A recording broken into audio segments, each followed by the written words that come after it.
ಶ್ರೀಮದ್ ಭಾಗವತಂ ಮೊದಲನೇ ಸ್ಕಂದ 2ನೇ ಅಧ್ಯಾಯ 28-29ನೇ ಶ್ಲೋಕ. ವಾಸುದೇವ ಪರ ವೇದ, ವಾಸುದೇವ ಪರ ಮಕ, ವಾಸುದೇವ ಪರ ಯೋಗ, ವಾಸುದೇವ ಪರ ಕ್ರಿಯಾ, ವಾಸುದೇವ ಪರಂ ಜ್ಞಾನಂ, ವಾಸುದೇವಂ ಪರಂ ತಪಃ, ವಾಸುದೇವ ಪರೋ ಧರ್ಮೋ, ವಾಸುದೇವ ಪರಾಗತಿ. ಪರಮ ಪುರುಷ ಶ್ರೀಕೃಷ್ಣನ ಅರಿವು ಅಪೌರುಷ ಗ್ರಂಥಗಳ ಅಂತಿಮ ಪುಸ್ತಕ. ಅಂದ್ರೆ ಈ ಗ್ರಂಥದ ನಾವೀಗ ಯಾಕೆ ಭಾಗವತ ಓದ್ತಾ ಇದ್ದೇವೆ? ಹೇಗೆಂದ್ರೆ ಅದರ ಮೇನ್ ಗುರಿ ಕೃಷ್ಣನ ತಿಳಿಯುವಂಥದ್ದು. ಅಂತಿಮ ವಸ್ತು ಅಂದ್ರೆ ಕೃಷ್ಣ. ಆತನನ್ನು ಪ್ರಸನ್ನಗೊಳಿಸುವುದೇ ಯಾಗಗಳ ಆಚರಣೆ ಉದ್ದೇಶ. ಎಷ್ಟೋ ಜನ ಯಾಗ ಎಲ್ಲ ಮಾಡ್ತಾರೆ. ಯಾಕೆ ಮಾಡ್ತಿದ್ದಾರೆ ಅವ್ರಿಗೆ ಗೊತ್ತಿಲ್ಲ. ಯಾಗ ಮಾಡೋ ಉದ್ದೇಶ ಅಂತಂದ್ರೆ ಕೃಷ್ಣನನ್ನು ಪ್ಲೀಸ್ ಮಾಡುವಂಥದ್ದು, ಅದು ಕೂಡ ಗೊತ್ತಿಲ್ಲ. ಓದ್ತಾ ಇದ್ದಾರೆ. ಯಾಕೆ ಓದುವಂಥದ್ದು? ಅದು ಕೃಷ್ಣನನ್ನು ಪ್ಲೀಸ್ ಮಾಡಲಿಕ್ಕೆ. ಯೋಗವಾತನನ್ನು ಸಾಕ್ಷಾತ್ಕರಿಸಿಕೊಳ್ಳಲಿಕ್ಕಾಗಿಯೇ. ಅಂದ್ರೆ ಯೋಗ ಬೇರೆ ಬೇರೆ ರೀತಿಯ ಯೋಗ ಮಾಡ್ತಾರೆ, ಪ್ರಾಣಾಯಾಮ ಇದೆಲ್ಲ. ಅದು ಯಾಕೆ ಮಾಡುವಂಥದ್ದು? ಯಾಕೆಂದ್ರೆ ಕೃಷ್ಣನನ್ನು ಪ್ಲೀಸ್ ಮಾಡಲಿಕ್ಕೆ. ಇದೇ ಎಲ್ಲ ಕಾಮ್ಯಕರ್ಮ ಅಂತಿಮವಾಗಿ ಫಲದಾಯಕವಾಗುವುದು ಆತನದಲ್ಲಿ. ಕಾಮ್ಯಕರ್ಮ ಕೂಡ ಮಾಡ್ತಾರೆ ಎಲ್ಲ, ಅದು ಕೂಡ ಯಾಕೆ? ಆಕ್ಚುಲಿ ಕೃಷ್ಣನನ್ನು ಪ್ಲೀಸ್ ಮಾಡಲಿಕ್ಕೆ. ಆತನೇ ಪರಮೋಚ್ಚ ಜ್ಞಾನ. ಎಲ್ಲ ಘೋರ ತಪಸ್ಸನ್ನು ಆಚರಿಸುವುದು ಆತನನ್ನು ಅರಿಯಕ್ಕಾಗಿ. ಎಲ್ಲ ಋಷಿಗಳೆಲ್ಲ ದೊಡ್ಡ ದೊಡ್ಡ ತಪಸ್ಸು ಮಾಡ್ತಾರೆ. ಯಾಕೆ? ಕೃಷ್ಣನನ್ನು ತಿಳಿಯಲಿಕ್ಕಾಗಿ. ಧರ್ಮ ಇರುವುದು ಆತನಿಗೆ ಪ್ರೇಮಮಯ ಸೇವೆ ಸಲ್ಲಿಸಬೇಕಾಗಿ. ಧರ್ಮದ ಉದ್ದೇಶ ಆದ್ರೆ ಕಲಿಯುಗದಲ್ಲಿ ಯಾರಿಗೂ ಗೊತ್ತಿಲ್ಲ, ಬೇರೆ ಬೇರೆ ರೀತಿಯ ಧರ್ಮ ಹೇಳ್ತಾರೆ. ಆದ್ರೆ ಧರ್ಮದ ಗೋಲ್ ಎಂತ? ಸವೇ ಪುಂಸ ಪರೋ ಧರ್ಮ ಯಥೋ ಭಕ್ತಿ ಅದೋಕ್ಷಜೆ. ಅದೋಕ್ಷಜ ಅಂದ್ರೆ ಕೃಷ್ಣನನ್ನು ತಿಳಿಲಿಕ್ಕೆ ಧರ್ಮದ ಉದ್ದೇಶ. ಅದು ಜನರಿಗೆ ಗೊತ್ತಿಲ್ಲ. ಆತನೇ ಜೀವನದ ಅತ್ಯುನ್ನತ ಗುರಿ. ಗುರಿ ಅಂತ ಗೋಲ್ ಕೂಡ ಗೊತ್ತಿಲ್ಲ. ಗೋಲ್ ಅಂತ ಅಂದ್ರೆ ವಾಪಸ್ ಕೃಷ್ಣನನ್ನು ಪಡೆಯುವುದು. ಈಗ ಭಾವಾರ್ಥಕ್ಕೆ ಬರುವ ಭಾವಾರ್ಥ ಸ್ವಾಮಿ ಶ್ರೀಲ ಪ್ರಭುಪಾದ್ ಕಿ ಜೈ. ಪರಮ ಪುರುಷ ಶ್ರೀ ಕೃಷ್ಣನೊಬ್ಬನೇ ಪೂಜೆಗೆ ಪಾತ್ರನಾದವನೆಂದು ಈ 2 ಶ್ಲೋಕದಲ್ಲಿ ದೃಢಕರಿಸಲಾಗಿದೆ. ಅಂದ್ರೆ ಎಲ್ಲದಕ್ಕೂ ಕೃಷ್ಣನೇ ಅಂತ ಈ 2 ಶ್ಲೋಕದಲ್ಲಿ ಹೇಳಿದೆ. ವೇದ ಸಾಹಿತ್ಯದಲ್ಲೂ ಇದೇ ಆಶಯ ತೋರುತ್ತದೆ. ತನ್ನ ಸಂಬಂಧವನ್ನು ಸ್ಥಾಪಿಸಿಕೊಳ್ಳುವುದು ಮತ್ತು ಎಂದೋ ನಿಂತು ಹೋದ ಆತನಿಗೆ ಸಲ್ಲಿಸಬೇಕಾದ ಪ್ರೇಮಮಯ ಸೇವೆಯನ್ನು ಅಂತಿಮವಾಗಿ ಪುನರಾರಂಭಿಸುವುದು. ಅಂದ್ರೆ ನಮ್ದು ಕೃಷ್ಣನೊಟ್ಟಿಗೆ ಕನೆಕ್ಷನ್ ತಪ್ಪಿ ಹೋಗಿದೆ, ಅದನ್ನು ವಾಪಸ್ ಪಡೆಯುವುದೇ ನಿಜವಾದ ಉದ್ದೇಶ. ಈ ಶ್ಲೋಕದ ಉದ್ದೇಶ ನೋಡಿ, ಪುನರಾರಂಭಿಸುವುದು. ಇದೇ ವೇದಗಳ ಒಟ್ಟು ಅಭಿಪ್ರಾಯ ಮತ್ತು ಸಾರ. ವೇದದ ಅಭಿಪ್ರಾಯ ಇದೆ. ಭಗವದ್ಗೀತೆಯಲ್ಲಿ ಈ ಸಿದ್ಧಾಂತವನ್ನು ಭಗವಂತನೇ ತನ್ನ ಮಾತುಗಳಲ್ಲಿ ದೃಢಪಡಿಸಿದ್ದಾನೆ. ಆತನನ್ನು ತಿಳಿಯುವುದೊಂದೇ ವೇದಗಳ ಅಂತಿಮ ಉದ್ದೇಶ. ಅದು ಎಂತ? ಸರ್ವಸ್ಯ ಚಾಹಂ ಹೃದಿ ಸನ್ನಿವಿಷ್ಟೋ ಮತ್ತಾ ಸ್ಮೃತಿ ಜ್ಞಾನಂ ಅಪೋಹನಂ ಚ ವೇದೇಶ ಸರ್ವೇರ್ ಅಹಮೇವ ವೇದ್ಯೋ ವೇದಾಂತ ಕೃತ್ ವೇದವಿದ್ ಏವ ಚಾಹಂ. 15ನೇ ಅಧ್ಯಾಯ 15ನೇ ಶ್ಲೋಕದಲ್ಲಿ ಹೇಳಿದ್ದಾನೆ ಕೃಷ್ಣ. ಲೌಕಿಕ ಗುಣಗಳ ಅಧೀನದಲ್ಲಿರುವ ಪತಿತಾತ್ಮರಿಗೆ ಪುನಃ ಸ್ಮೃತಿ ನೀಡಲು ಭಗವಾನ್ ಪರಮಪುರುಷ ಶ್ರೀಕೃಷ್ಣನೇ ವ್ಯಾಸ ಮಹರ್ಷಿಗಳ ರೂಪದಲ್ಲಿ ಅವತರಿಸಿ ಎಲ್ಲ ಅಪೌರುಷ ಗ್ರಂಥಗಳ ನಿರ್ಮಿಸ್ತಾನೆ. ನೋಡಿ, ವೇದವ್ಯಾಸರು ಶಕ್ತಾವೇಶ ಅವತಾರ. ಅದು ಕೃಷ್ಣ ಯಾಕೆ ಬಂದದ್ದು? ಕೃಷ್ಣ ವ್ಯಾಸದೇವರ ರೂಪದಲ್ಲಿ ಬಂದು ನಮಗೆಲ್ಲ ಇದನ್ನು ಕೊಟ್ಟಿದ್ದಾನೆ. ಯಾವ ದೇವತೆಯು ಐಹಿಕ ಬಂಧನದಿಂದ ಸ್ವಾತಂತ್ರ್ಯವನ್ನು ಕರುಣಿಸಲಾರ. ನಾವು ದೇವತೆ ಹತ್ರ ಹೋದ್ರೆ ನಮ್ಗೆ ಅದಕ್ಕೆ ಅವರೆಂತ ಈ ಐಹಿಕ ಬಂಧನದಿಂದ ನಮಗೆ ಮುಕ್ತಿ ಸಿಗುವುದಿಲ್ಲ ಅವರ ಹತ್ರ ಹೋದ್ರೆ. ಸಕಲ ವೇದ ಸಾಹಿತ್ಯಗಳ ಸಾರ ನಿರ್ಣಯ ಇದೇ ಆಗಿದೆ. ವೇದಗಳಲ್ಲಿ ಕೂಡ ಇದೇ ಉಂಟು. ಪರಮ ಪುರುಷನ ಮಹಿಮೆಯನ್ನು ತಿಳಿಯದ ನಿರಾಕಾರವಾದಿಗಳು ಸರ್ವೇಶ್ವರ ಭಗವಂತನನ್ನು ಸರ್ವಶಕ್ತಿತ್ವವನ್ನು ಲಘೂಕರಿಸಿ ಆತನನ್ನು ಇತರ ಜೀವಿಗಳೊಂದಿಗೆ ಸಮಾನ ಸ್ಥಾನದಲ್ಲಿ ಇರುತ್ತಾರೆ. ಈ ಮಾಯವಾದಿ ನಿರಾಕಾರವಾದಿಗಳು ಎಂತ ಹೇಳುವಂಥದ್ದು? ದರಿದ್ರ ನಾರಾಯಣ. ಮತ್ತೆ ಅವರ ಇನ್ನೊಬ್ಬರನ್ನು ಹೇಳೋದು ನಾರಾಯಣ. ಪ್ರಭುಪಾದ ಹೇಳ್ತಾರೆ ನಾರಾಯಣನಿಗೆ ದರಿದ್ರ ಇಲ್ಲ ಅಂತೆ. ಯಾಕೆ ದರಿದ್ರ ಇಲ್ಲ? ಯಾಕಂದ್ರೆ ಚಿಂತಾಮಣಿ ಪ್ರಕರ ಸದ್ಮಶು ಕಲ್ಪ ವೃಕ್ಷ ಲಕ್ಷಾವೃತೇಶು ಸುರಭೀರ್ ಅಭಿಪಾಲಯಂತಂ ಲಕ್ಷ್ಮೀ ಸಹಸ್ರ ಸತಸಂಭ್ರಮ ಸೇವ್ಯ ಮಾನಂ. ಸಾವಿರಾರು ಲಕ್ಷ್ಮಿಗಳು ಕ್ಯೂ ಅಲ್ಲಿ ಇದ್ದಾರೆ ಕೃಷ್ಣ ಸೇವೆ ಮಾಡ್ಲಿಕ್ಕೆ, ಅವನಿಗೆ ದರಿದ್ರ ಇಲ್ಲ. ಆದ್ರೆ ಈ ಮಾಯಾವಾದಿ ಮತ್ತು ನಿರಾಕಾರವಾದಿಗಳು ಹೇಳುವಂತಂದ್ರೆ ದರಿದ್ರ ನಾರಾಯಣ ಸೇವೆ ಮಾಡಬೇಕು. ಪ್ರಭುಪಾದ ಇದಕ್ಕೆ ಖಂಡನೆ ಮಾಡ್ತಾರೆ. ಅವ್ರು ನೋಡಿ ಹೇಳುವಂಥದ್ದು. ಓಕೆ, ಪರಮ ಪುರುಷನ ಮಹಿಮೆಯನ್ನು ತಿಳಿಯದ ನಿರಾಕಾರವಾದಿಗಳು ಸರ್ವೇಶ ಭಗವಂತನನ್ನು ಸರ್ವಶಕ್ತಿಯನ್ನು ಲಘೂಕರಿಸಿ ಆತನನ್ನು ಇತರ ಜೀವಿಗಳನ್ನು ಸಮಾನ ಸ್ಥಾನದಲ್ಲಿ ಇರಿಸ್ತಾರೆ. ಅವರಿಂದ ಮಾಡುದು ಪರಮಾತ್ಮ ಮತ್ತೆ ಈ ಮನುಷ್ಯ ಒಂದೇ ಅಂತ ಹೇಳುವಂಥದ್ದು. ಇದು ದೊಡ್ಡ ಅಪರಾಧ.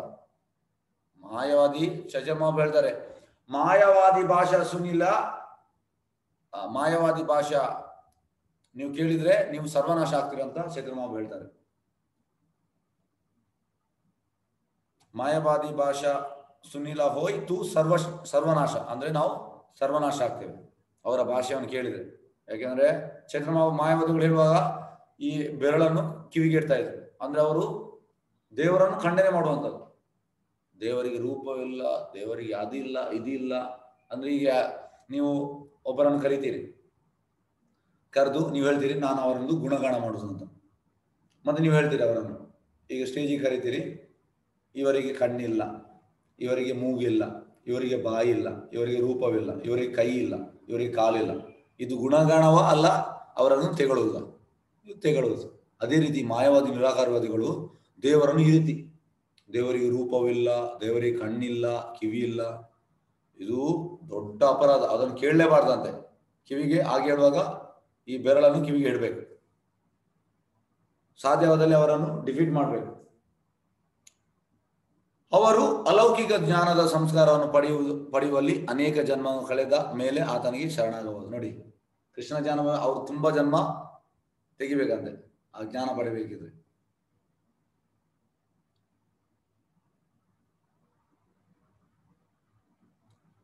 ವೈದಿಕ ಕ್ರಿಯೆಗಳ ಯಾಗಾಚರಣೆಯನ್ನು ಆಧರಿಸಿವೆ ಎಂದು ಯಾರಾದರೂ ವಾದ ಮಾಡಬಹುದು. ವೈದಿಕ ಕ್ರಿಯೆಗಳು ಯಾಗಾಚರಣೆ ಆಧರಿಸಿದೆ ಎಂದು ಯಾರು ವಾದ ಮಾಡಬಹುದು, ಅದು ನಿಜ. ಆದರೆ ವಾಸುದೇವನ ಕುರಿತು ಸತ್ಯವನ್ನು ಸಾಕ್ಷಾತ್ಕರಿಸಿಕೊಳ್ಳುವುದೇ ಈ ಎಲ್ಲ ಯಾಗಗಳ ಉದ್ದೇಶ. ಆದ್ರೆ ನೋಡಿ, ಜನರೆಲ್ಲ ಹೇಳ್ಬೋದು, ಎಸ್ ನಿಮ್ದೆಂತ ಇದು ಸಂಕೀರ್ತನೆ, ಇದೆಲ್ಲ ಬೋಗಸ್, ಯಾಗ ಮಾಡ್ಬೇಕು. ಯಾಕೆಂದ್ರೆ ಒಂದು ಪಂಥದವರಿದ್ದಾರೆ, ನಾನು ಅವರ ಹೆಸರು ಹೇಳುವುದಿಲ್ಲ, ಅವರು ಯಾಗಕ್ಕೆ ಪ್ರಭುಪಾದವರ ಕ್ಲಾಸಲ್ಲಿ ಕೂಡ ಹೇಳ್ತಾರೆ. ಹಾಗಾಗಿ ಅವ್ರು ಹೇಳುದು ಯಾಗ ಈ ಸಂಕೀರ್ತನೆ ಅಲ್ಲ. ಆದರೆ ಯಾಗದಿಂದ ಎಂತ ಉದ್ದೇಶ? ಒಬ್ಬರು ಇದ್ದಾರೆ, ಅವರು ನಾನು ಕೇಳುವಾಗ ಅವರಿಗೆ ಗೊತ್ತಿಲ್ಲ, ಕೃಷ್ಣನ್ ಪಡೆಯೋದು ಗೊತ್ತಿಲ್ಲ. ಯಾಕೆಂದ್ರೆ ಕೃಷ್ಣನಿಗೆ ಅವ್ರು ಹೇಳುವಂಥದ್ದು ರೂಪವಿಲ್ಲ, ಕೃಷ್ಣನಿಗೆ ಆಕಾರವಿಲ್ಲ, ಈ ರೀತಿ. ಅದು ಅವ್ರಿಗೆ ಉದ್ದೇಶ ಗೊತ್ತಿಲ್ಲ. ಯಾಗ ಅಂತ ಹೇಳ್ತಾರೆ. ವಾಸುದೇವನ ಇನ್ನೊಂದು ಹೆಸರು ಯಜ್ಞಾಧಿಪತಿ. ಕೃಷ್ಣನ ಹೆಸರು ಯಜ್ಞಾಧಿಪತಿ.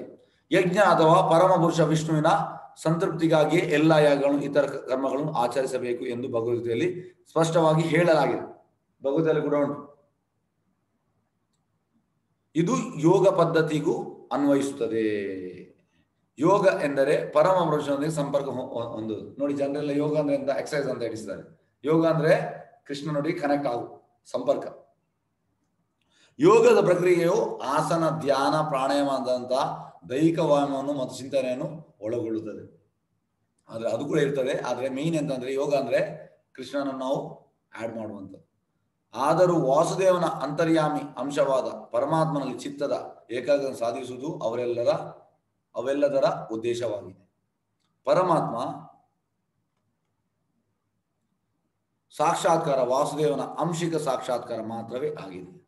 ನೋಡಿ, ಪರಮಾತ್ಮ ಸಾಕ್ಷಾತ್ಕಾರ ಕೃಷ್ಣನ ಅಂಶಿಕ ಸಾಕ್ಷಾತ್ಕಾರ. ಇವತ್ತು ನಾ ಬೆಳಿಗ್ಗೆ ಭಗವದ್ಗೀತೆ ಕ್ಲಾಸಲ್ಲಿ ಹೇಳಿದ್ದೇನೆ. ಎಂತ?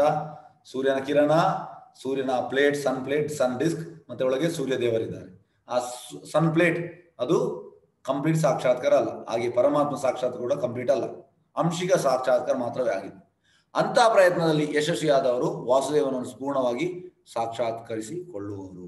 ಆದರೆ ದುರದೃಷ್ಟವತ್ ಹೆಚ್ಚಿನ ಯೋಗಿಗಳು ದೈಹಿಕ ಪ್ರಕ್ರಿಯೆಯಿಂದ ಗಳಿಸಿದ ಯೋಗ ಸಿದ್ಧಿಯಿಂದ ಕಷ್ಟಕ್ಕೊಳಗಾಗುತ್ತಾರೆ. ಆದ್ರೆ ಈ ಯೋಗಿಗಳೆಲ್ಲ ಹಿಮಾಲಯದಲ್ಲಿದ್ದಾರೆ, ಅವರಿಗೆ ಗೊತ್ತಿಲ್ಲ, ಅವರು ಇದರಿಂದ ಯೋಗ ಸಿದ್ಧಿಯಿಂದ ಕಷ್ಟಕ್ಕೊಳಗಾಗುತ್ತಾರಂತೆ. ದುರದೃಷ್ಟ ಯೋಗಿಗಳಿಗೆ ಹಿಂದೆ ಅಪೂರ್ಣವಾಗಿದ್ದ ವಾಸುದೇವ ಸಾಕ್ಷಾತ್ಕಾರವನ್ನು ಪೂರೈಸಿಕೊಳ್ಳಲು ಉತ್ತಮ ವಿದ್ಯಾವಂತ ಬ್ರಾಹ್ಮಣ ಕುಟುಂಬಗಳಲ್ಲಿ ಅಥವಾ ಶ್ರೀಮಂತ ವ್ಯಾಪಾರಿ ಕುಟುಂಬಗಳಲ್ಲಿ ಜನ್ಮ ಕೊಡುವ ಮೂಲಕ ಮುಂದಿನ ಜನ್ಮದಲ್ಲಿ ಮತ್ತೊಂದು ಅವಕಾಶವನ್ನು ಕೊಡಲಾಗುವುದು. ಅಂದ್ರೆ ಯೋಗಿಗಳಿಗೆ ನೆಕ್ಸ್ಟ್ ಲೈಫ್ ಅಲ್ಲಿ ಅವರು ಧೀಮಂತ ಕುಟುಂಬದಲ್ಲಿ ಇಲ್ಲದಿದ್ರೆ ವಿದ್ಯಾವಂತ ಬ್ರಾಹ್ಮಣ ಕುಟುಂಬದಲ್ಲಿ ಅವರಿಗೆ ಜನ್ಮ ಸಿಗ್ತದಂತೆ, ಆಗ ಅವರಿಗೆ ಇನ್ನೊಂದು ಚಾನ್ಸ್ ಕೃಷ್ಣ ಕೊಡ್ತಾನೆ. ಅಂತ ಸುದೈವಿ ಬ್ರಾಹ್ಮಣರು ಮತ್ತು ಶ್ರೀಮಂತ ಮಕ್ಕಳು ಸಿಕ್ಕ ಅವಕಾಶವನ್ನು ಸರಿಯಾಗಿ ಉಪಯೋಗಿಸಿಕೊಂಡರೆ, ನೋಡಿ ಚಾನ್ಸ್ ಸಿಗ್ತದೆ, ಆದರೆ ಉಪಯೋಗಿಸಿಕೊಂಡರೆ ಸಾಧು ಸಂತರ ಉತ್ತಮ ಸಹಯೋಗದಿಂದ ಸುಲಭವಾಗಿ ವಾಸುದೇವನನ್ನು ಸಾಕ್ಷಾತ್ಕರಿಸಿಕೊಳ್ಳಬಹುದು. ಹಾಗಾಗಿ ನೋಡಿ, ಈ ಬ್ರಹ್ಮೇತಿ ಮತ್ತು ಪರಮಾತ್ಮ ಸಾಕ್ಷಾತ್ಕಾರ ಇದು ಕಂಪ್ಲೀಟ್ ಅಲ್ಲ. ಆದರೆ ಕೃಷ್ಣ ಅವರಿಗೆ ನೆಕ್ಸ್ಟ್ ಒಂದು ಚಾನ್ಸ್ ಕೊಡ್ತಾನೆ. ಅದರಲ್ಲಿ ಪಡೆದ್ರೆ ಅವರು ಓಕೆ, ಇಲ್ಲದ್ರೆ ಪುನಃ ಮುಷಿಕ ಭವ. ಹಾಗಾಗಿ ದಯವಿಟ್ಟು ತಿಳ್ಕೊಳ್ಳಿ, ಭಗವಾನ್ ಸಾಕ್ಷಾತ್ಕಾರ ಹೈಯೆಸ್ಟ್. ದೂರದರ್ಶವಶತ್ ಅಂತ ಪ್ರಶಸ್ತ ವ್ಯಕ್ತಿಗಳು ಐಕ ಸಂಪತ್ತಿಗೆ ಮತ್ತು ಪ್ರತಿಷ್ಠೆಗೆ ಮತ್ತೆ ಮರಳುತ್ತಾರೆ. ಎಂತಾಗ್ತದೆ ಅಂದ್ರೆ, ಅವರು ಮತ್ತೆ ಅವರಿಗೆ ಚಾನ್ಸ್ ಜನ್ಮ ಸಿಕ್ಕಿದ್ರು ಕೂಡ ಮತ್ತೆ ಅವರು ಐಕ ವಿಷಯಕ್ಕೆ ಹೋಗ್ತಾರೆ. ತನ್ಮೂಲಕ ಜೀವನ ಧ್ಯೇಯವನ್ನು ಕಾರ್ಯತ ಮರೆಯುತ್ತಾರೆ. ಜೀವನ ಗುರಿ ಅವರಿಗೆ ಗೊತ್ತಿರುವುದಿಲ್ಲ. ಇದು ಜ್ಞಾನದ ಸಂಸ್ಕಾರಕ್ಕೂ ಸರಿ ಹೊಂದುತ್ತದೆ. ಭಗವದ್ಗೀತೆಯ ಪ್ರಕಾರ ಜ್ಞಾನವನ್ನು ಸಂಸ್ಕಾರಗೊಳಿಸುವ 18 ಅಂಶಗಳಿವೆ. ಅಂತ ಜ್ಞಾನದ ಸಂಸ್ಕಾರದಿಂದ ವ್ಯಕ್ತಿಗಳು ಕ್ರಮೇಣ ನಿರಾಂಕಾರಿಗಳು, ನಿರಾಭಿಮಾನಿಗಳು, ಅಹಿಂಸಾಪರರು, ಸಹನಶೀಲರು, ಸರಳರು, ಮಹಾ ಸದ್ಗುರುವಿನ ಭಕ್ತರು, ಸ್ವಯಂ ನಿಗ್ರಹಿಗಳು ಆಗುತ್ತಾರೆ. ಜ್ಞಾನದ ಈ 18 ಅಂದ್ರೆ ಈ ದೈವಿ ಮತ್ತೆ ಆಸುರಿ ಸಂಪತ್ತು ಆ ಅಧ್ಯಾಯದಲ್ಲಿ ಉಂಟು. ಅದನ್ನೆಲ್ಲ ನೋಡಿ ಇನ್ನೊಮ್ಮೆ. ಜ್ಞಾನದ ಸಂಸ್ಕಾರದಿಂದ ಮನೆ ಮಠಗಳಲ್ಲಿ ಅನಾಸಕ್ತರಾಗುತ್ತಾರೆ. ಜ್ಞಾನದಿಂದ ಇದಕ್ಕೆ ಅನಾಸಕ್ತ ಆಗ್ತದೆ. ಜನನ ಮರಣ ಮುಪ್ಪು ರೋಗಗಳ ಹೊಂದುವ ಕ್ಲೇಶಗಳ ಪ್ರಜ್ಞೆ ತಿಳಿಯುತ್ತಾರೆ. ಜ್ಞಾನ ಸಂಸ್ಕಾರವು ನಮ್ಮನ್ನು ಪರಮ ಪುರುಷ ವಾಸುದೇವನಿಗೆ ಸಲ್ಲಿಸುವ ಭಕ್ತಿ ಸೇವೆಯ ಶಿಖರಕ್ಕೆ ತಲುಪಿಸ್ತದೆ. ಅಂದ್ರೆ ಜ್ಞಾನದಿಂದ ಕೂಡ ನಮಗೆ ಕೃಷ್ಣನ ಆ ಒಂದು ಭಕ್ತಿ ಸೇವೆ ಮಾಡಲಿಕ್ಕೆ ಅದು ಅನುಕೂಲ ಆಗ್ತದೆ. ಆದ್ದರಿಂದ ವಾಸುದೇವನೇ ಜ್ಞಾನದ ವಿಭಿನ್ನ ಶಾಖೆಗಳ ಸಂಸ್ಕಾರ ನೀಡುವುದರ ಅಂತಿಮ ಧ್ಯೇಯ. ಜ್ಞಾನದ ಗುರಿ ಅಂತ ಕೃಷ್ಣನ ಪಡೆಯುವಂಥದ್ದು. ವಾಸುದೇವನನ್ನು ಹೊಂದುವ ದಿವ್ಯ ನೆಲೆಗೆ ಕರೆದೊಯ್ಯುವ ಜ್ಞಾನ ಸಂಸ್ಕಾರವೇ ನಿಜವಾದ ಜ್ಞಾನ. ಭೌತಿಕ ಜ್ಞಾನದ ವಿವಿಧ ಶಾಖೆಗಳನ್ನು ಭಗವದ್ಗೀತೆ ಅಜ್ಞಾನ ಅಥವಾ ನಿಜ ಜ್ಞಾನ ವಿರುದ್ಧ ವಾದುದೆಂದು ಖಂಡಿಸಿದೆ. ಅದೇ ದೈವಿ ಸಂಪತ್ತು ಮತ್ತೆ ಆಸುರಿ ಸಂಪತ್ತಲ್ಲಿ ಉಂಟು, ಯಾವ ಜ್ಞಾನ ಅಲ್ಲ ಅಂತ ಉಂಟು. ಇಂದ್ರಿಯಗಳನ್ನು ತೃಪ್ತಿಗೊಳಿಸುವುದೇ ಭೌತಿಕ ಜ್ಞಾನದ ಅಂತಿಮ ತೃಪ್ತಿಗೊಳಿಸುವುದೇ ಭೌತಿಕ ಜ್ಞಾನದ ಅಂತಿಮ ಗುರಿ. ನೋಡಿ, ಭೌತಿಕ ಜ್ಞಾನದಲ್ಲಿ ಅಂತ ಇಂದ್ರಿಯಗಳನ್ನು ತೃಪ್ತಿಗೊಳಿಸುವುದು, ಅದೇ ಆಧ್ಯಾತ್ಮಿಕ ಜ್ಞಾನದಲ್ಲಿ ಕೃಷ್ಣನನ್ನು ತೃಪ್ತಿಗೊಳಿಸುವುದು. ಪ್ರಭುಪಾದ ಹೇಳ್ತಾರೆ, ಒಬ್ಬ ಬಂದು ಕೇಳ್ತಾನೆ, ಪ್ರಭುಪಾದ ವಾಟ್ ಈಸ್ ಭಕ್ತಿ? ಅದಕ್ಕೆ ಪ್ರಭುಪಾದ ಹೇಳ್ತಾರೆ, ಪ್ರಭುಪಾದ ಹೇಳುವಂಥದ್ದು, ನಿನ್ನ ಇಂದ್ರಿಯಗಳನ್ನು ಕೃಷ್ಣನಿಗೆ ಸಮರ್ಪಣೆ ಮಾಡುವುದೇ ಅದು ಭಕ್ತಿ. ಮತ್ತೆ ಕೇಳ್ತಾನೆ, ಈ ಭೌತಿಕ ಅಂದ್ರೆ ಎಂತ? ಯಾವಾಗ ಇಂದ್ರಿಯಗಳು ನಿನ್ನ ಸುಖಕ್ಕೆ ಯೂಸ್ ಮಾಡ್ತೀವಿ ಅದು ಭೌತಿಕ. ಜಸ್ಟ್ ನೋಡಿ, ಇಂದ್ರಿಯಗಳನ್ನು ಕೃಷ್ಣನಿಗೆ ಯೂಸ್ ಮಾಡಿದ ಅದು ಭಕ್ತಿ, ಇಂದ್ರಿಯಗಳು ನಿಮ್ಮ ಇದಕ್ಕೆ ಯೂಸ್ ಮಾಡಿದ ಅದು ಇಂದ್ರಿಯ ಸುಖ. ಅದರ ಅರ್ಥ ಲೌಕಿಕ ನೆಲೆಯ ಅವಧಿಯನ್ನು ಮುಂದೆ ಎಳೆದೊಯ್ಯುವುದು, ತನ್ಮೂಲಕ 3 ತೆರನಾದ ಕ್ಲೇಶಗಳನ್ನು ಮುಂದುವರಿಸುವುದು. ಐಕ ಸತ್ಯ 3 ಕ್ಲೇಶ ಯಾವುದೆಲ್ಲ? ಆಧ್ಯಾತ್ಮಿಕ್, ಆದಿಭೌತಿಕ್, ಆದಿದೈವಿಕ್. ಇದನ್ನು ಮುಂದುವರಿಸುವುದು. ಐಕ ಸತ್ಯೆಯ ಕ್ಲೇಶಮಯ ಬದುಕನ್ನು ಮುಂದಕ್ಕೆ ಎಳೆದೊಯ್ಯುವುದೇ ಅಜ್ಞಾನ. ನಾವು ಅದನ್ನು ಮುಂದೆ ಕೊಂಡೋಗುವುದೇ ಅದು ಅಜ್ಞಾನ. ಆದರೆ ಅದೇ ಭೌತಿಕ ಜ್ಞಾನ ಆಧ್ಯಾತ್ಮಿಕ ಅರಿವಿನ ದಾರಿಯಲ್ಲಿ ಕರೆದೊಯ್ಯುವುದಾದಲ್ಲಿ ಅದು ಭೌತಿಕ ಅಸ್ತಿತ್ವದ ಕ್ಲೇಶಮಯ ಜೀವನವನ್ನು ಕೊನೆಗೊಳಿಸುವ ಮತ್ತು ವಾಸುದೇವ ನೆಲೆಯಲ್ಲಿ ಆಧ್ಯಾತ್ಮಿಕ ಅಸ್ತಿತ್ವದ ಜೀವನವನ್ನು ಪ್ರಾರಂಭಿಸಲು ಸಹಾಯಕವಾಗುತ್ತದೆ. ಅದೇ ಜ್ಞಾನವನ್ನು ಪ್ರಭುಪಾದ ಹೇಳ್ತಾರೆ, just you have to doubt ಇಲ್ಲ ಅಂದ್ರೆ ನಿಮ್ಮ ಜ್ಞಾನವನ್ನು ಕೃಷ್ಣನಿಗೆ ಯೂಸ್ ಮಾಡಿದ್ರೆ ಅದು ಸರಿ, ನಿಮ್ಮ ಇಂದ್ರಿಯ ಸುಖಕ್ಕೆ ಯೂಸ್ ಮಾಡಿದ್ರೆ ಅದು ತಪ್ಪು. ಇದು ಎಲ್ಲ ರೀತಿಯ ತಪಶ್ಚರ್ಯಗಳಿಗೂ ಅನ್ವಯಿಸುತ್ತದೆ. ತಪಸ್ಯ ಎಂದರೆ ಜೀವನದ ಯಾವುದೋ ಉನ್ನತ ಅಂತ್ಯವನ್ನು ಸಾಧಿಸಲು ದೈಹಿಕ ದಂಡನೆಯನ್ನು ತಾನಾಗಿ ಸ್ವೀಕರಿಸುವುದೇ ಆಗಿದೆ. ತಪಸ್ಯ ಅಂದ್ರೆ ಸ್ವಲ್ಪ ನಾವು ಆಸ್ಟೆರಿಟಿ ಮಾಡಬೇಕು. ಅಂದ್ರೆ ಈಗ ನಮ್ಮ ಇಂದ್ರಿಯ ಸುಖ ಹೇಳ್ತಾರೆ, ನನಗೆ ಅದು ತಿನ್ಬೇಕು, ಇದು ತಿನ್ಬೇಕು, ಸ್ವಲ್ಪ ತಪಸ್ ಕಂಟ್ರೋಲ್ ಮಾಡ್ಬೇಕು. ಮತ್ತೆ ಅದು ಬೇಕು ಇದು ಬೇಕೆಲ್ಲ ಹೇಳ್ತಾರೆ ದೇಹ, ಅದನ್ನು ಕಂಟ್ರೋಲ್ ಮಾಡುವುದೇ ಅದು ತಪಸ್ಯ. ಇಂದ್ರಿಯ ದೃಷ್ಟಿಯ ತೂತ್ತ ತುದಿಯನ್ನು ತಲುಪಲು ರಾವಣ ಮತ್ತು ಹಿರಣ್ಯಕಶಿಪು ಉಗ್ರವಾದ ದೈಹಿಕ ದಂಡನೆಯನ್ನು ಕೈಗೊಂಡು ನೋಡಿ, ಅವರು ಕೂಡ ತಪಸ್ಸು ಮಾಡಿದ್ರು. ಆದ್ರೆ ಯಾಕೆ? ಅದು ಇಂದ್ರಿಯ ಸುಖಕ್ಕೆ. ಈಗ ನಾವು ಕೂಡ ತಪಸ್ಸು ಮಾಡ್ತೇವೆ. ಎಂತ ತಪಸ್ಸು? ಬೆಳಿಗ್ಗೆ ಬೇಗ ಹೇಳ್ತೇವೆ, ಮಂಗಳಾರತಿ ಹೋಗ್ತೇವೆ, ಮತ್ತೆ ಜಪ ಮಾಡ್ತೇವೆ, ಮತ್ತೆ ಈಗ ಕ್ಲಾಸ್ ಮಾಡ್ತೇವೆ. ಇದೆಲ್ಲ ತಪಸ್ಸು, ಇದು ಕೂಡ ತಪಸ್ಸು, ಆದ್ರೆ ಕೃಷ್ಣನಿಗೋಸ್ಕರ. ಆದ್ರೆ ಹಿರಣ್ಯಕಶಿಪು ಮತ್ತೆ ರಾವಣ ತಪಸ್ ಮಾಡಿದ್ರು ಅವರ ಇಂದ್ರಿಯ ಸುಖಕ್ಕೋಸ್ಕರ. ಹಾಗಾಗಿ ತಪಸ್ಸಲ್ಲಿ 2 ತಪಸ್ಸುಂಟು, ಒಂದು ಇಂದ್ರಿಯ ಸುಖಕ್ಕೋಸ್ಕರ ಮತ್ತೆ ಒಂದು ಕೃಷ್ಣನಿಗೋಸ್ಕರ. ಕೆಲವೊಮ್ಮೆ ಆಧುನಿಕ ರಾಜಕಾರಣಿಗಳು ರಾಜಕೀಯದ ಔತಣ್ಯವನ್ನು ಸಾಧಿಸಲು ಕಠಿಣತರ ವ್ರತ ನಿಯಮವನ್ನು ಆಚರಿಸ್ತಾರೆ. ಅಂದ್ರೆ ಹಡ್ತಾಳ ಎಲ್ಲ ಮಾಡ್ತಾರೆ, ಉಪವಾಸ. ಇದು ತಪಸ್ಸಲ್ಲ, ದಯವಿಟ್ಟು ತಿಳ್ಕೊಳ್ಳಿ, ಇದು ತಪಸ್ಸಲ್ಲ. ಅದು ಕೆಲವರು ಹೇಳ್ತಾರೆ ಅವರು ಬೆಳಿಗ್ಗೆಯಿಂದ ಎಂತ ಕುಡಿಲಿಲ್ಲ ತಿನ್ನಲಿಲ್ಲ ಅಲ್ಲಿ ವಿಧಾನಸೌಧ ತಪಸ್ ಮಾಡ್ತಿದ್ದಾರೆ. ಸರ್, ಅವರವರ ಐಕ ಲಾಭಕ್ಕೋಸ್ಕರ ಮಾಡುದು, ಕೃಷ್ಣನಿಗೋಸ್ಕರ ಅಲ್ಲ. ದಯವಿಟ್ಟು ತಿಳ್ಕೊಳ್ಳಿ. ಅದು ನಾವೆಂತ ಮೂರ್ಖರು, ನಾವು ಅದನ್ನು ಕೂಡ ತಪಸ್ ಅಂತ ಹೇಳುವುದು. ಇದು ವಾಸ್ತವವಾಗಿ ತಪಸ್ಸೆ ಅಲ್ಲ, ಇದು ತಪಸ್ಸೆ ಅಲ್ಲ. ರಾಜಕಾರಣ ಮಾಡುವುದು ತಪಸ್ಸೆ ಅಲ್ಲ. ವಾಸುದೇವನನ್ನು ಅರಿಯಲಿಕ್ಕಾಗಿಯೇ ದೈಹಿಕ ಅಸೌಕರ್ಯಗಳನ್ನು ತಾನಾಗಿ ಸ್ವೀಕರಿಸುದು. ನೋಡಿ, ನಾವೀಗ ಮೊನ್ನೆ ಆದಿತ್ಯ ಅವರ ಶ್ರೀಲ ಭಕ್ತಿಸಿದ್ಧಾಂತ ಸರಸ್ವತಿ ಠಾಕೂರ್ ಇದು ಡಿಸಪೇರೆನ್ಸ್ ಡೇ, ತಿರೋಭಾವ. ನಾವು ಮಧ್ಯಾಹ್ನ ಫಾಸ್ಟಿಂಗ್ ಮಾಡ್ತೀವಿ, ಅರ್ಧ ದಿನ, ಅದು ತಪಸ್.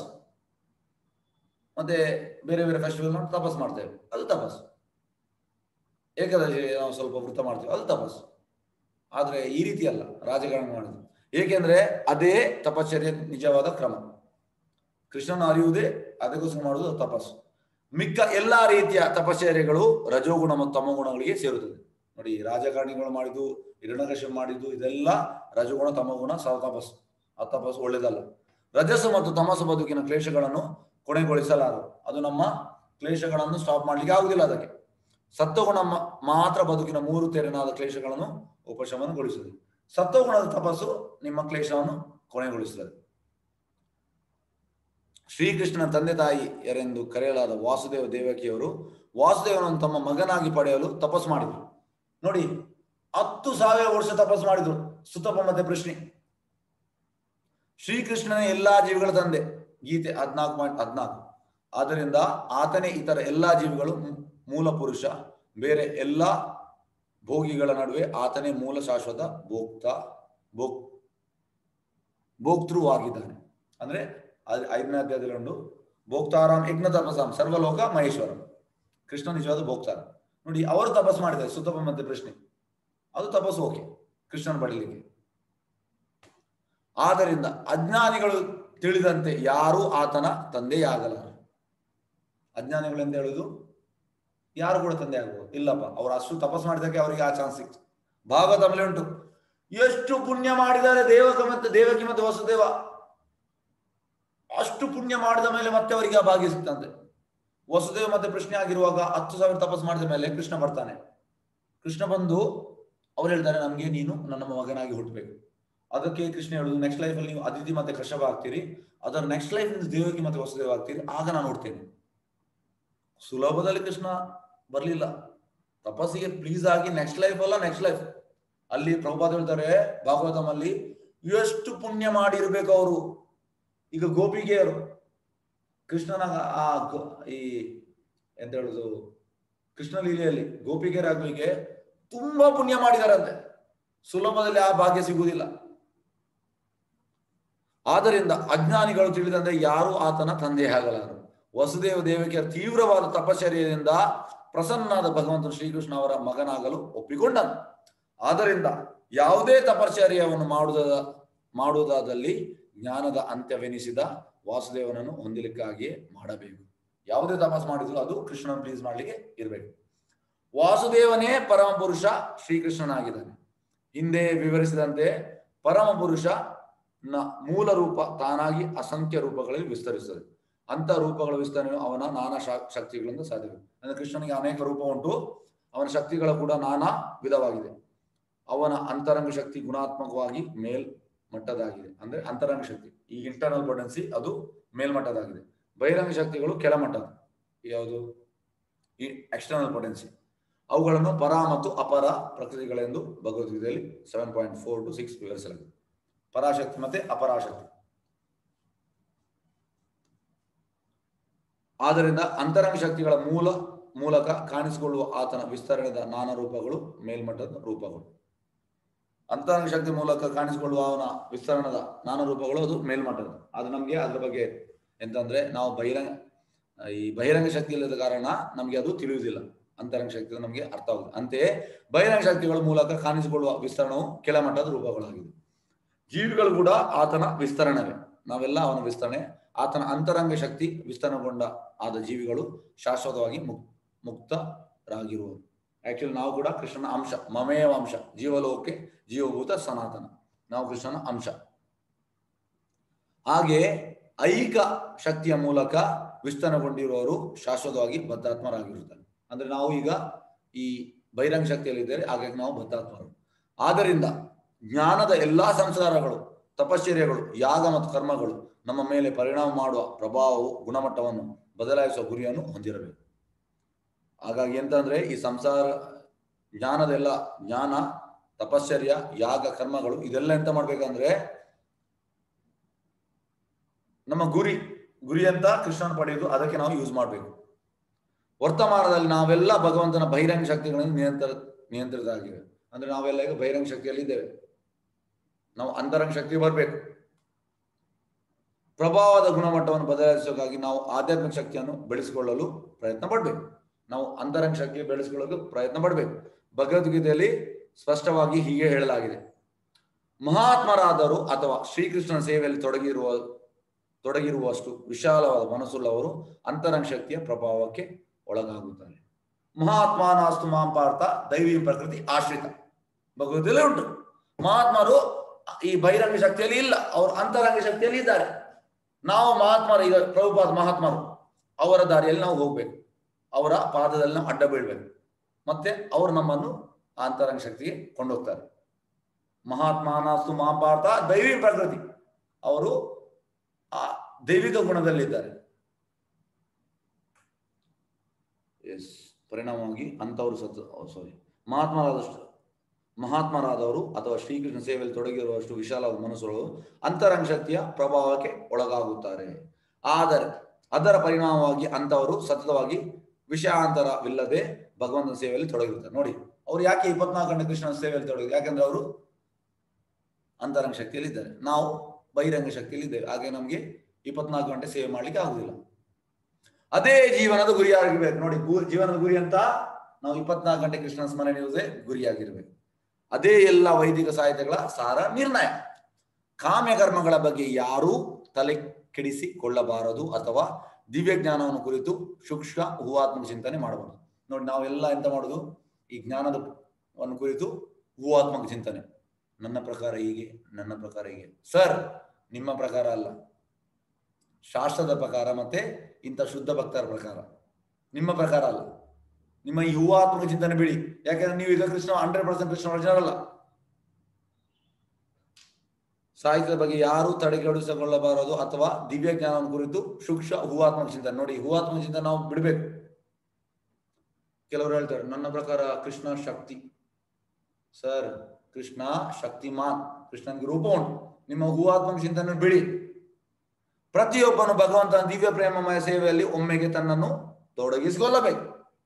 ಸೇವೆಗೆ ನಾವು ತೊಡಗಿಸಿಕೊಳ್ಳಿದ್ರೆ ಮತ್ತೆ ನಮ್ಗೆ ಗೊತ್ತಾಗ್ತದೆ. ಕೃಷ್ಣ ಸೇವೆಯಲ್ಲಿ ಹೋದ್ರೆ ಕೃಷ್ಣ ಎಲ್ಲವೂ ನಮಗೆ ತಿಳಿಸ್ತಾನೆ.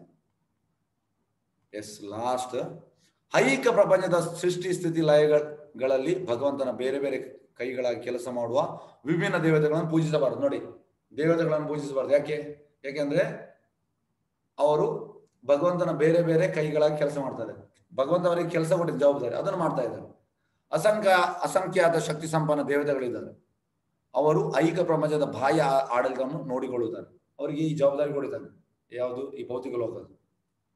ಅವು ಭಗವಂತನಾದ ವಾಸುದೇವನ ವಿಭಿನ್ನ ಸಹಾಯಕ ಹಸ್ತಗಳು. ಶಿವನ ಬ್ರಹ್ಮನು ಕೂಡ ದೇವತೆಗಳ ಪಟ್ಟಿಯಲ್ಲಿ ಸೇರಿದ್ದಾರೆ. ಆಕ್ಚುಲಿ ಅವರು ಹೈಯೆಸ್ಟ್ ಟಾಪ್ ಮೋಸ್ಟ್ ದೇವತೆಗಳಂತೆ ಶುದ್ಧ ಭಕ್ತರು, ಅವರು ಕೂಡ ಅದಕ್ಕೆ ಸೇರಿದ್ದಾರೆ. ಆದರೆ ಭಗವಾನ್ ವಿಷ್ಣು ಅಥವಾ ವಾಸುದೇವ ಸದಾ ಅಲೌಕಿಕ ಸ್ಥಿತಿಯಲ್ಲಿ ಇರುತ್ತಾನೆ. ನೋಡಿ, ಅವರು ಟೋಟಲ್ ಅಲೌಕಿಕ ಸ್ಥಿತಿಯಲ್ಲಿ ಇದ್ದಾರೆ. ಅವನು ಐಕ ಜಗತ್ತಿನ ಸತ್ವಗುಣವನ್ನು ಸ್ವೀಕರಿಸಿದರು, ಐಕ ಗುಣಗಳನ್ನು ಮೀರಿದ ಅಲೌಕಿಕ ಸ್ಥಿತಿಯಲ್ಲೇ ಇರುತ್ತಾನೆ. ಆಕ್ಚುಲಿ ವಿಷ್ಣು ಸತ್ವಗುಣದ ಮೂರ್ತಿ, ಅದು ಕೂಡ ಆ ಸತ್ವಗುಣಕ್ಕೆ ಒಳಗಾಗುವುದು. ಅವರು ಶುದ್ಧ ಸತ್ವದಲ್ಲಿದ್ದಾನೆ. ಕೆಳಗಿನ ನಿರ್ದೇಶನ ಈ ಸಂಗತಿಯನ್ನು ಹೆಚ್ಚು ಸ್ಪಷ್ಟವಾಗಿ ತಿಳಿದುಕೊಡುತ್ತದೆ. ಸೆರೆಮನೆಯಲ್ಲಿ ಕೈದಿಗಳು, ಸೆರೆಮನೆ ಆಡಳಿತಗಾರರು ಇರುತ್ತಾರೆ. ನೋಡಿ, ಸೆರೆಮನೆಯಲ್ಲಿ ಕೈದಿ ಕೂಡ ಇರ್ತಾನೆ, ಆಡಳಿತಗಾರ ಕೂಡ ಇರ್ತಾನೆ. ಆಡಳಿತಗಾರರು, ಕೈದಿಗಳು ಇಬ್ಬರು ರಾಜಶಾಸನಕ್ಕೆ ಬದ್ಧರಾಗಿರ್ತಾರೆ. ಇಬ್ಬರು, ಈಗ ಇಲ್ಲಿ ನಮ್ದು ಜೈಲುಂಟು, ಜೈಲಿದು ಆಡಳಿತ ಮಾಡ್ತಾನೆ, ಅವ ಚೀಫ್ ಮಿನಿಸ್ಟರ್ಗೆ ರಿಪೋರ್ಟ್ ಮಾಡುವಂಥದ್ದು. ಹಾಗಾಗಿ ಅವ ಬದ್ಧ. ಅವು ಖೈದಿ ಕೂಡ ಎಂತ ಹೇಳುದು ಗೌರ್ಮೆಂಟ್ಗೆ ಬದ್ಧ, ಅವು ಕೂಡ ಬದ್ಧ. ಕೆಲವೊಮ್ಮೆ ರಾಜ ಸೆರೆಮನೆಗೆ ಬಂದರೂ ಅವನು ಸೆರೆಮನೆಯ ನಿಯಮಾವಳಿಗೆ ಬದ್ಧನಾಗಿರುವುದು. ಕೆಲವೊಮ್ಮೆ ಬರ್ತಾನೆ ಚೀಫ್ ಮಿನಿಸ್ಟರ್ ಆ ಜೈಲಿಗೆ, ಆದ್ರೆ ಅವ ಅದಕ್ಕೆ ಬದ್ಧನಾಗುವುದಿಲ್ಲ, ಅವನು ಸದಾ ಸೆರೆಮನೆ ಕಾಯ್ದೆಗೆ ಮೀರಿದವನು. ಅದೇ ರೀತಿ ಭಗವಂತ ಕೂಡ ಈ ಭೌತಿಕ ಲೋಕ ಸೆರೆಮನೆ, ಇಲ್ಲಿ ದೇವತೆಗಳಿಗೆ ಜವಾಬ್ದಾರಿ ಕೊಟ್ಟಿದ್ದಾನೆ. ಎಸ್, ಹಾಗೆ ಭಗವಂತನು ಐಕ ಪ್ರಪಂಚದ ನಿಯಮಗಳಿಗೆ ಸದಾ ಅತೀತನಾಗಿದ್ದಾನೆ. ಎಸ್, ವಾಂಚಕಲ್ಪತರುಭ್ಯಶ್ಚ ಕೃಪಾ ಸಿಂಧುಭ್ಯೋ ಚ ಪದ್ಮನಾಭ ಪಾವನೇಭ್ಯೋ ವೈಷ್ಣವ ನಮೋ ನಮಃ. ಅನಂತ ಕೋಟಿ ವೈಷ್ಣವನಿಗೆ ಜಯ. ನಾಮಾಚಾರ್ಯ ಶ್ರೀ ಹರಿದಾಸ್ ಠಾಕೂರ್ ಜಯ. ಹರೇ